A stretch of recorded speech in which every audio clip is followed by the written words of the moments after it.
London suburbia, home to millions of commuters, stretches for mile after mile.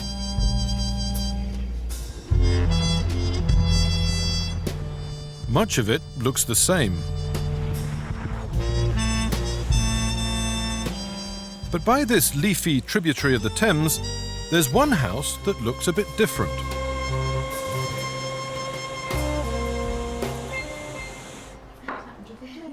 It's the home of one of Britain's leading environmental architects.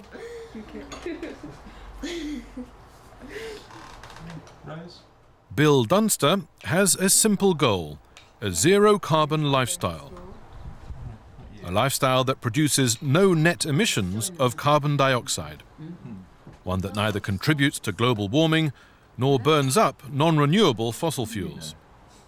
In short, a possible answer to the biggest challenge of the 21st century. And I hear the bus is at 6 o'clock. Bill started building his family home, which he named Hope House, in 1994 and has been tinkering with it ever since. He wanted to prove there was no need for more than 1/3 of Britain's total carbon emissions to be used in heating homes. After years of experimentation, he's just about done it.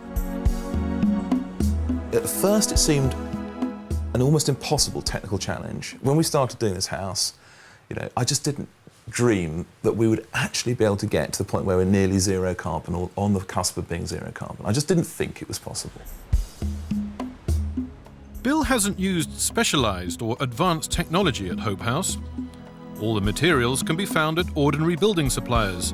Most were actually reclaimed from local junkyards, reducing the embedded energy used to manufacture them. The entire south-facing elevation is double-glazed glass, trapping the sun's energy. During the summer, most of the electrical power comes from photovoltaic cells. During the winter, most comes from a mini wind turbine. When Hope House generates more power than it needs, it earns money by feeding the surplus to the grid. Hot water comes from solar-heated tubes, which provide nearly all the Dunster family needs during the summer. During the colder months, extra water heating comes from a wood pellet boiler. Burning wood generates carbon dioxide, but as trees absorb CO2 as they grow, it's a carbon-neutral fuel so long as you grow as much as you consume. One bag of these recycled wood pellets heats enough water for a week in winter.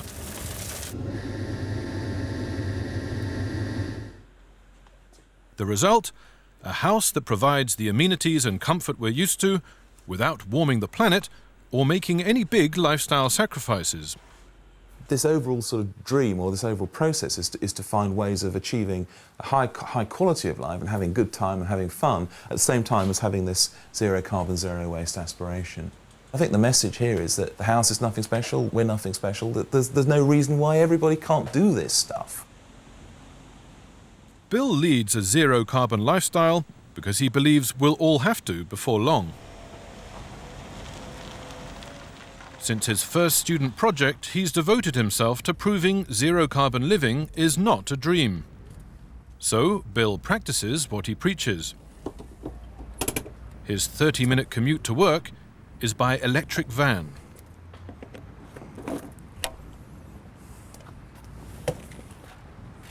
Bill's office is located at the greatest architectural achievement of his career so far. Bedzed is a mixed development on a former sewage treatment site in a South London suburb. Completed in 2002, it's home to 250 residents and around 100 office workers. It's based on the same principles Bill proved at Hope House. Energy comes from photovoltaic cells and from a generator fueled by waste wood, which recycles the heat it produces to heat water. Waste water is treated on-site with natural reed beds and recycled for toilet and garden use. The air conditioning system is powered by nothing more than the wind. Wind moves air around the buildings instead of electric fans. Incoming fresh air is warmed or cooled by a no-moving parts heat exchanger instead of energy-hungry conventional air conditioning units. Simple, low-tech, harnessing natural forces, a typical Bill Dunster invention, and these wind cowls have become his trademark. Well, the idea was it's very difficult to hide them, and what we decided was to use them as a kind of an outdoor sculpture park. It's intended to be a wind-responsive sculpture. It's twitching, it's turning. You're aware of the wind forces as they flow over the buildings. You're aware of which direction the wind's blowing in, and you kind of feel in contact with the environment. These features mean BedZ residents use only 10% of the UK's average amount of energy to heat their homes, and half the average amount of water. Seriously green, but that doesn't mean Bill can't enjoy himself. It's about knowing where to be functional and also knowing about where to have fun. There's no reason why all the wind cowls are painted different colours. We just felt like it.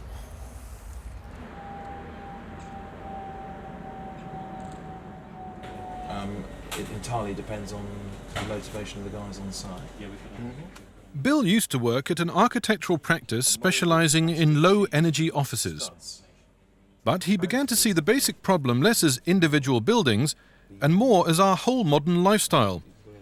He saw us building our homes, workplaces, shops and factories all in different locations and spending much of our lives burning up carbon travelling from one place to the other. So, in 1999, he set up his own practice to pursue a more integrated approach. It just seemed that modern life had got so dysfunctional and separate, and all the activities had been separated out into these different categories that it was causing enormous resource consumption, and at the same time it was actually giving a really low quality of life to the average UK citizen. So the idea was jump it all back up and see if you can get a higher quality of life by mixing all these ingredients back together again, and create more leisure time, no travel time, make it easier to get local food, recreate a sense of community. So, as well as homes and offices, BedZ provides sports facilities, a social club, and on-site childcare.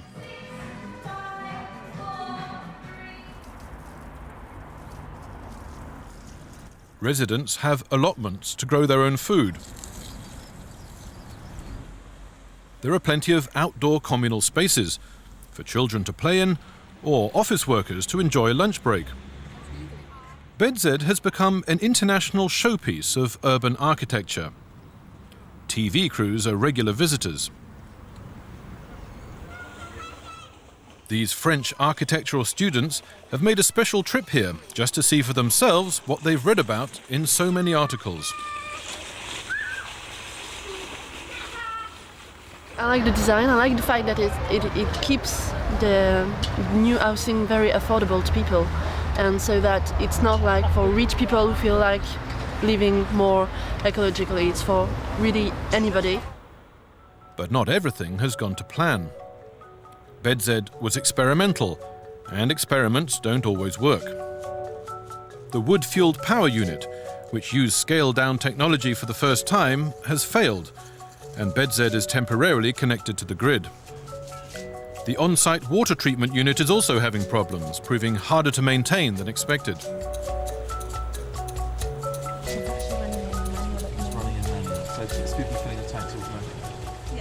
More reliable replacement technologies have been found, and Bill thinks it'll only be a matter of months before BedZ gets back on its zero-carbon track. Bill has drawn his own conclusions from the fact that BedZ's biggest problems have come from the features with the highest technology. The biggest lessons are, if you can keep it simple, it's going to be more robust, it's going to be cheaper to run, and it's going to last longer. And on balance, it's going to work better. So stay well clear of technical fixes. They really, really don't work. Still, technical problems are simple compared to changing people's behaviour. For an average UK family, heating and powering their home accounts for only around a third of their annual carbon emissions. The rest comes from transport, mainly private car use, and from food miles, the fuel used to transport food long distances. Bill designed BedZ to make reducing car and food miles as easy as possible, but there are many more bicycle racks than bicycles. Bill still owns the only electric vehicle on site. Most residents still have their own petrol cars.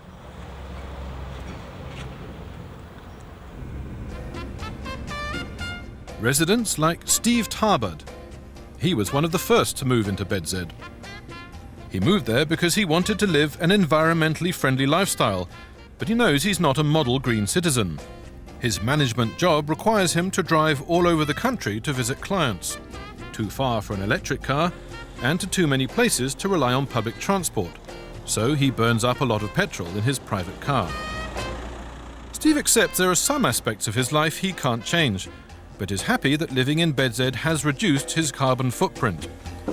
He's got used to regulating temperature by opening and closing windows instead of turning a thermostat. Steve grows his own vegetables on his roof garden, something he never did or even considered before moving to BedZ. Bill has given every flat its own roof garden.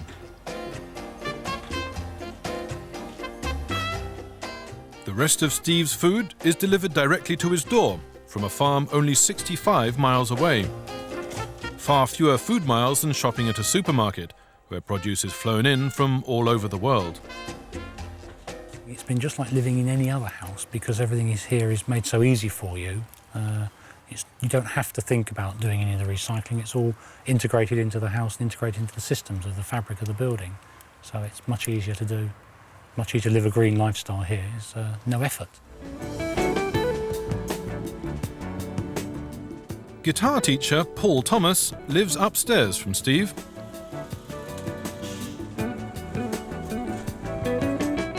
Paul usually travels by bicycle, a perfect zero-carbon method.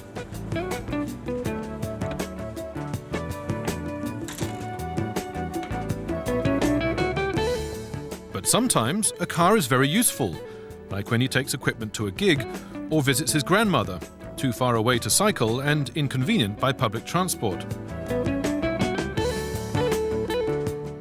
BedZ has a solution. It's home to one of the UK's most successful car clubs. When he needs a car, Paul checks availability online and books one for as long as he needs it. The car club parking space is just a few steps from his front door. The minimum booking is 1 hour, but if he needs more time, Paul can extend his rental period from the car. Most city residents pay for cars that spend nearly all of their time parked and empty. Paul and his fellow BedZ Car Club members only pay for a car when they need one, and each shared car replaces 5 or more individually owned vehicles. The thing for me which surprised me more than anything was the community, the sense of community living in BedZ. The architecture of the site has encouraged people to be more sociable. I've lived in London all my life, and I've never lived anywhere where I've made so many friends in such a short space of time. Living in an urban environment, I think that's one of the most valuable things in life, really. Ordinary people who just want to live better lives, like Steve and Paul, are exactly the kind of people Bill is trying to convert. In fact, he finds many committed Greens a pain in the neck. Serious, deep green people get a kick out of self-denial.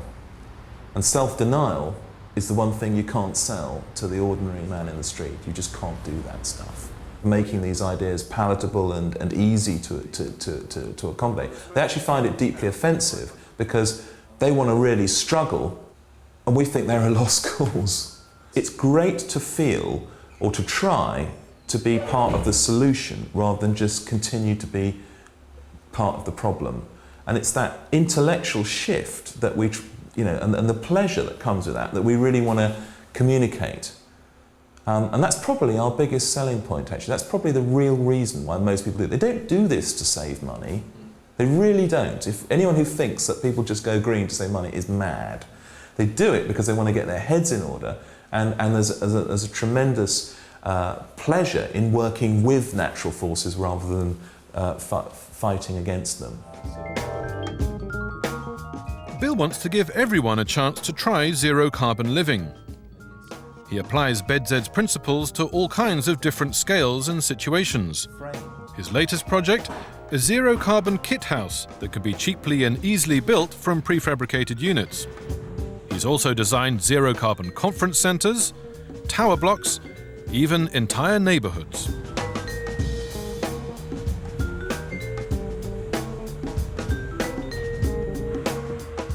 Bill has built many other zero-carbon developments, but 4 years after its completion, BedZ remains his biggest project. Despite all the attention it's generated, zero-carbon development is still far from the mainstream. You can see the evidence just a few hundred metres down the road from BedZ. Here, new houses are being built using minimum building standards. The insulation is 6 times less thick than at BedZ. BedZ is surrounded by the kind of commuter dormitory housing that's been going up for decades. Plenty of parking, but no public spaces, no facilities, little to stop carbon dioxide leaking into the atmosphere. For Bill, seeing yet more of these buildings going up is a daily source of frustration. When the market offers people that, it's not because people want it, it's because it's in the volume house builders' interests to provide it. What we're trying to show is that we can genuinely give a higher quality urban space, higher quality lifestyle, by dumping these ideas and taking on these ideas. And if government officials don't understand that, or the industry doesn't understand that, I can't help them. Bill spends much of his life trying to change the minds of the developers and construction companies, who he sees as the biggest obstacles to zero-carbon building. He tells them BedZ homes sell at a 20% premium to equivalent standard homes next door.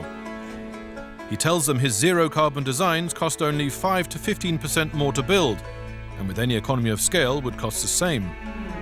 He shows them a waiting list of thousands of unsolicited inquiries to move into his zero-carbon housing. So why aren't they all building zero-carbon projects? They don't want to change, and when you start to introduce change to an industry, it fights back. We've had the most ridiculous comments about how that none of this could be achieved. It's totally unrealistic, and it's just an idealistic vision. They come up with a whole series of reasons why you can't do it, and we have to come up with a whole series of reasons why we can do it. 400 kilometres southwest of London, on the waterfront of a quiet Cornish town, Bill's latest project. This riverside development has apartments, a cafe, craft workshops, a childcare centre and a dance hall. It features Bill's trademark wind cowls and on-site renewable power generation. Insulation is super thick. Outside wooden cladding is sustainable local cedar. Ceilings are made from reclaimed floorboards. Some of the windows are surplus BedZ stock. It's only weeks from completion, and Bill has come to meet the client for a site visit. So we've got He's still full of ideas. The planner said, "Oh, do you really need all this stuff? Yeah. You know, why have you got it? Can I make it smaller?" And actually, it almost, look at it now, and it wouldn't hurt to have another couple of wind cowls on that roof. Yeah. When property developer Andrew Marston was looking for an architect, Bill wasn't high on his first shortlist. But talking to BedZ residents and hearing how much they enjoyed living there persuaded Andrew to hire Bill, even though his first impression was not a good one. I thought of him as a very arrogant man, and that's how he came across initially. But as I've got to know him over the project, I think he's just awkward with people, and he has an awkward way, and then people don't see his visions always, or see things as clearly as he does. I think he's misunderstood. I think Bill suffers from seeing things very clearly, and this makes him slightly odd, because the rest of us actually don't see things clearly. Bill wants building regulations drastically upgraded to make all new buildings zero carbon. But he'd rather persuade people to embrace the idea themselves. And we want people to come here not because it's a green project, not because it's low carbon, because it's just a wonderful place to be. And we have to win the argument because we actually genuinely design something better. For Bill, continuing to build the old way doesn't just mean wasted energy. It betrays a state of denial, a refusal to face facts with consequences way beyond bricks and mortar. Escapism is incredibly damaging and has a massive environmental impact. This is why we fight wars over fossil fuel, because people want to live in this escapist mode and they can't get to grips with what we actually need to do to get through this new century. Bill is acting as well as thinking globally. How's it going? Can we have a look at the overall city plan? What size diameter are those turbines? He's recently started working on more ambitious projects, designing entire zero-carbon cities on the other side of the world. I mean, China's actually the real frontier of climate change. It's where the real difference is going to be made. If they adopt, with their massive population, if they adopt the kind of standards that we enjoy in the UK, it's the end. So it's far more important that we work with them to try and show that they can do low-carbon cities or low-carbon infrastructure than it is really to fight over little tiny projects in London. Much of Bill's career so far has been spent fighting big battles over small projects. But he believes the very size of the problem will eventually lead to the solution. I'm optimistic because we've got nowhere to go. There just isn't any alternative. We need to give ordinary people the tools, the demonstration that all these ideas work, and the hope that they can actually do something about these problems before it's too late. So that's the rush. We just don't have very much time. And the problem we see is that people only react when something bad has already happened. We don't want to get to a kind of New Orleans mentality. We can do something about it. We don't have to just wait for events to shape us. So we've caused the problem, we can also be the solution.